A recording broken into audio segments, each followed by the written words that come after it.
Today on our 1997 Jeep Cherokee, we'll be installing the Roadmaster Baseplate wiring kit, part number RM-154.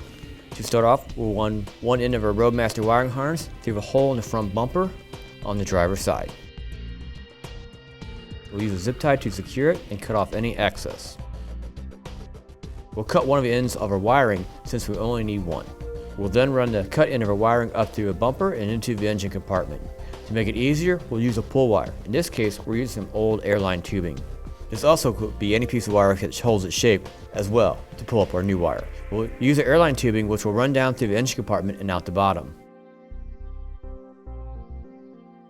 We'll attach the wiring with some electrical tape to our pull line and then pull it back up into place. Then we'll start routing our wire over to the driver's side and towards the rear of our Cherokee. And then we'll go ahead and make sure we untangle any kinks or knots that may form. Be sure when routing the wire underneath the vehicle that you avoid any moving components such as steering or suspension, as well as anything that's likely to heat up like the exhaust. You'll want to use some zip ties to help keep your wires in place, especially in the engine compartment and underneath the vehicle. And then we'll go ahead and cut off any excess. Next, we'll move on to the back of our Cherokee and open up the rear hatch.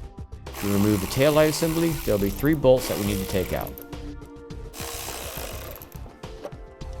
We can then just pull out the light.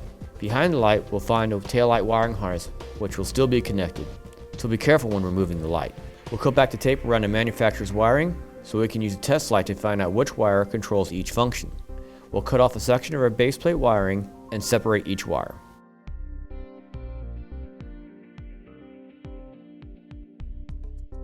We'll need to take a self-tapping screw and drill it into the sheet metal of our Cherokee. We'll need this for a ground for our wire harness, and we'll also use it for a ground for our test light. First, we'll test for a left turn and brake signal. Looks like it will be the brown and white wire. We'll need to add an extension between the wire and the diode so we can mount it inside the taillight assembly. We'll take the yellow wire that we cut from our wiring, fold it, and cut it into 3 pieces.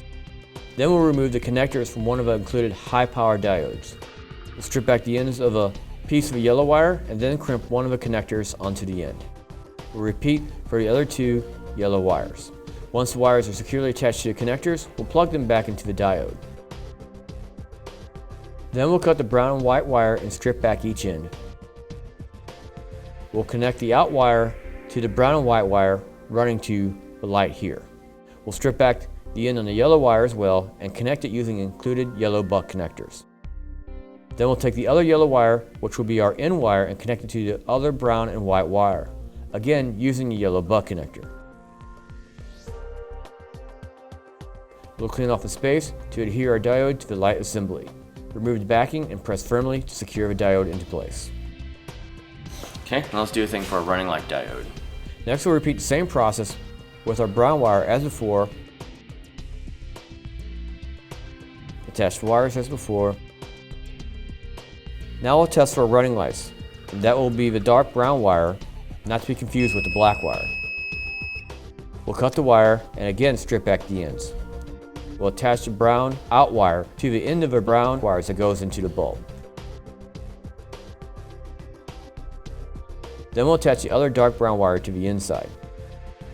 Then we'll take a pull line and route the baseplate wiring up into the space behind the taillight.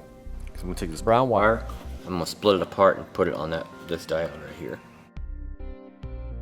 This goes in there, and these 2 will go. Cut it, strip back the ends, and connect it to the other inside of our diode. We'll again peel off the backing on the adhesive of the diode, and then press them firmly into place in the area that we cleaned off earlier. Make sure you have enough room to get the light back into place. Back to our first diode, connect to that yellow one from the Roadmaster kit. We'll use the same method as before. Okay, this will be your input. This one will get cut out of our way. These 2 will go to our input. You also want to ground your white wire. To do this, we'll take the white wire and cut it and attach a ring terminal to one end. Remove the screw that we put in earlier to use a ground for a test light, and then reattach it with the ring terminal underneath. Now I'll run the rest of our wiring back down and over to the passenger side. But first, we'll reinstall the driver's side taillight.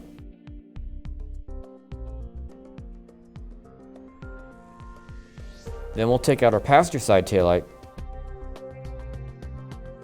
and cut back tape on the manufacturer's wires.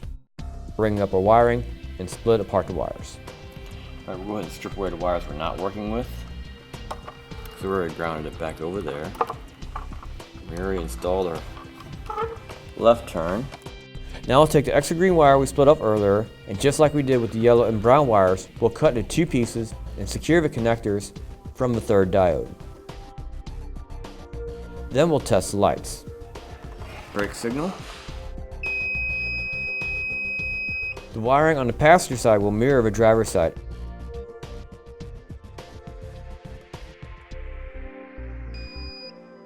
Running light circuit.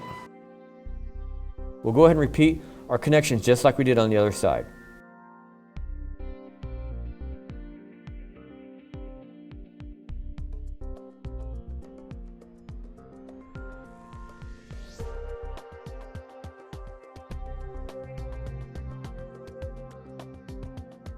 Make sure a clean place for our diodes. Attach the diode and reinstall the light assembly once our electrical connections are made. Now, if all our connections made, we'll run through the light functions on our Cherokee. Right turn, left turn, and then the running light circuit. Okay, it looks like everything is working as it should.